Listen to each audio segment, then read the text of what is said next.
At its peak, Gucci's maximalist wave did not just dominate fashion, it became so powerful that it collapsed under its own weight. The world copied it. Fans burned out. Even as the hype raged, cracks started to show. Resale prices dipped, boutiques emptied, and by late 2022, leadership scrambled to rewrite the rules. Everyone saw the glory. Few noticed the warning signs. What does it take for an ET brand to admit the party is over?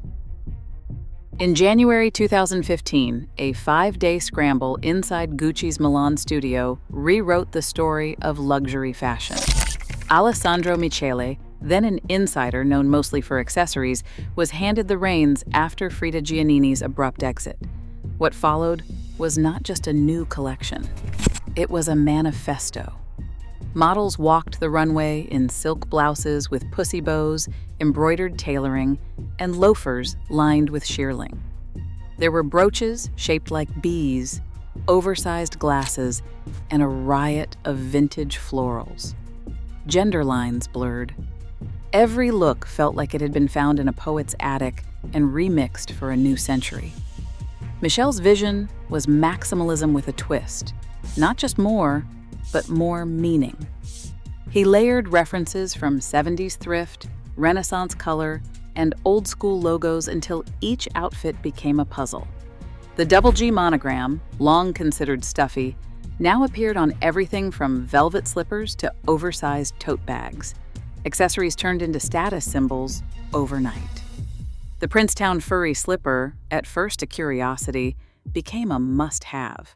Street style exploded as influencers and celebrities grabbed onto the new codes, posting Gucci motifs across Instagram and turning every sidewalk into a runway. Critics called it a psychedelic wonderland. Fans called it armor for the weird and romantic. Michelle's Gucci did not just sell clothes, it sold a world. The effect was instant. Revenue soared, growing 35% for 5 straight quarters through early 2018. The brand's resale value jumped as collectors hunted down every quirky piece. Collaborations like the Balenciaga Hacker Project blurred the lines between rivals and friends. Even the Gucci Vault, a digital playground for nostalgia and experimentation, became a symbol of the house's new creative life. In just 5 days, Michele had built a universe that felt both familiar and radical. The old guard was out. Suddenly, maximalism was more than a trend. It was the new language of luxury, and Gucci was teaching the world how to speak it. Instagram feeds turned into digital runways almost overnight. Influencers from micro to mega styled Gucci's clashing florals and logo belts for millions of followers, turning every sidewalk into a campaign. Hashtag Gucci Gang and hashtag Gucci Haul exploded, with posts racking up likes and shares at a pace fashion had not seen since the early days of streetwear. The energy was contagious. Gucci was not just a brand, it was a movement. Collectors and resellers joined the frenzy. On platforms like The Real Real and Vestiaire Collective, Michele-era pieces moved fast and often sold for more than retail. The Princetown slipper and Marmont bag became instant classics, their resale prices spiking as demand outpaced supply.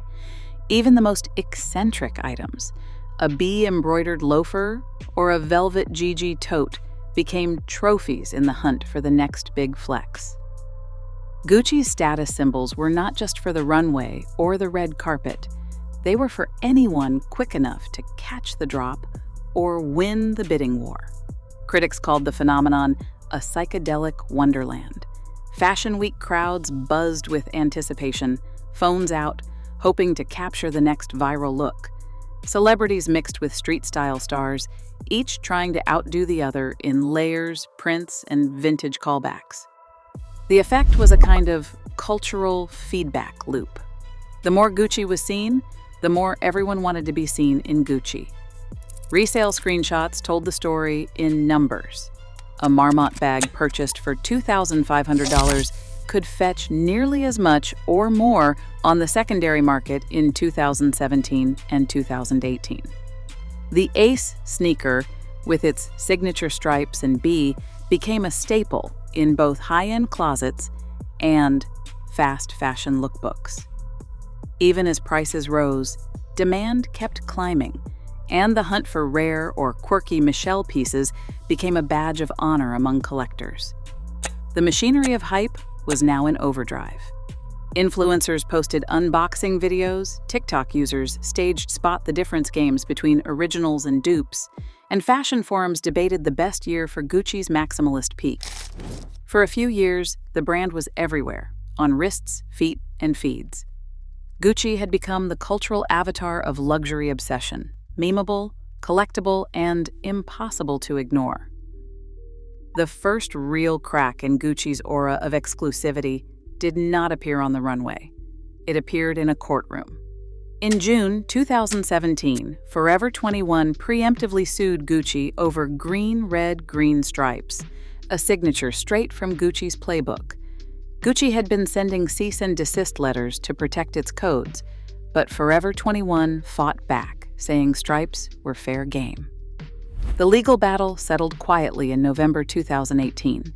The message was loud. The gates were open.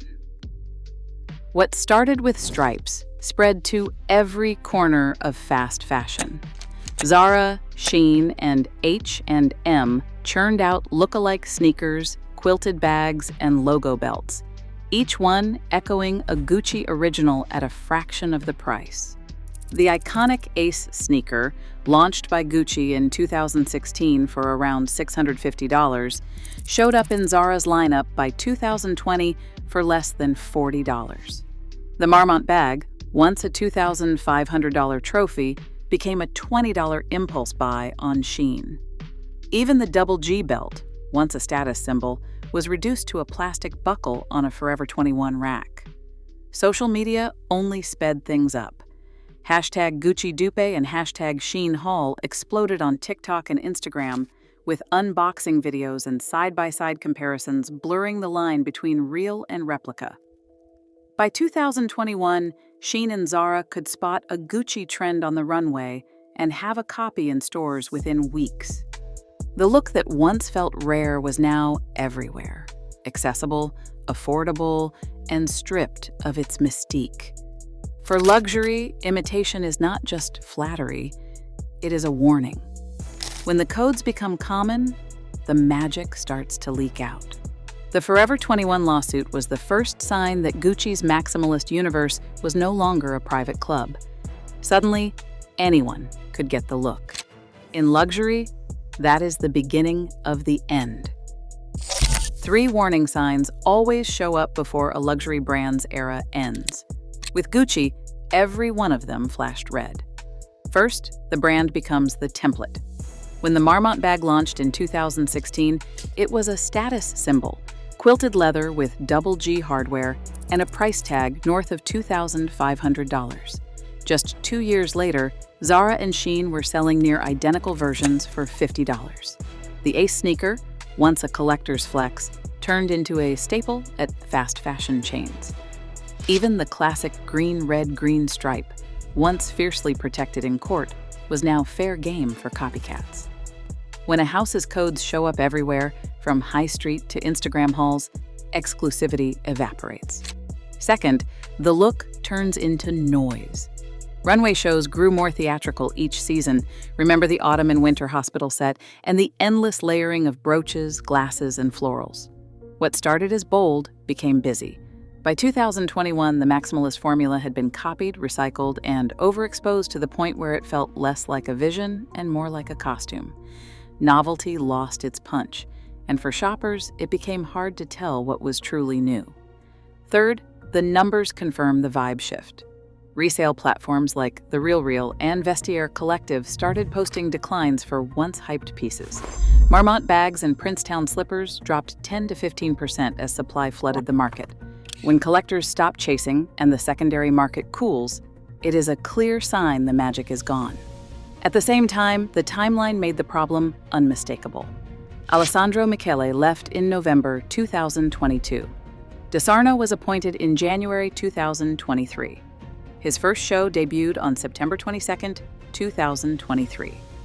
In the first quarter of 2024, Reuters reported Kering warned that Gucci sales would fall around 20% amid weakness in Asia. Later, Reuters reported Gucci sales were down 25% in the third quarter of 2024. Kering's annual results show Gucci revenue in 2024 was down approximately 23% to between 7.65 and 7.7 billion euros. If you like breakdowns of luxury brands losing momentum in real time, subscribe. We track the business behind the runway. On November 23, 2022, Alessandro Michele stepped down as Gucci's creative director, ending an 8-year run that had turned the brand into a global phenomenon. The news landed with the weight of an ERA closing. 15,000 comments flooded Michele's farewell post, and industry insiders scrambled to guess what would come next. For Gucci, this was not just a creative change. It was a call for urgency. The house had ridden the maximalist wave to its crest, but now the formula felt overexposed, and the numbers were starting to reflect it. In January 2023, Kering named Sabato De Sarno as the new creative director. De Sarno was known for his work at Valentino and Prada. He was brought in with a clear mandate to restore Gucci's allure with a new approach. The gap between Michele's departure and De Sarno's appointment was short, but the message was clear. Gucci could not afford to drift. The brand needed a new direction, fast.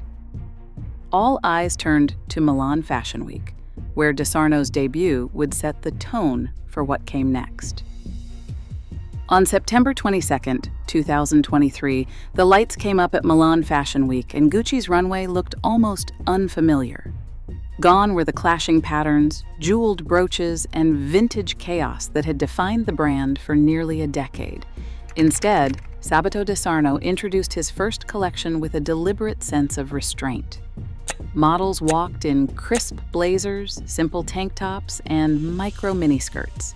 The color palette stayed close to black, white, and deep oxblood, with only the occasional flash of emerald or red. Accessories were pared down, clean leather bags, understated loafers, and subtle GG hardware. The energy in the room shifted. Every detail, from the cut of a jacket to the finish on a shoulder bag, seemed to whisper rather than shout. De Sarno's debut did not just move away from maximalism, it wiped the slate clean. The message was unmistakable. Gucci was starting over, betting that a stripped-back approach could recapture the feeling of something new. As editors and buyers filed out, the conversation turned from nostalgia to curiosity.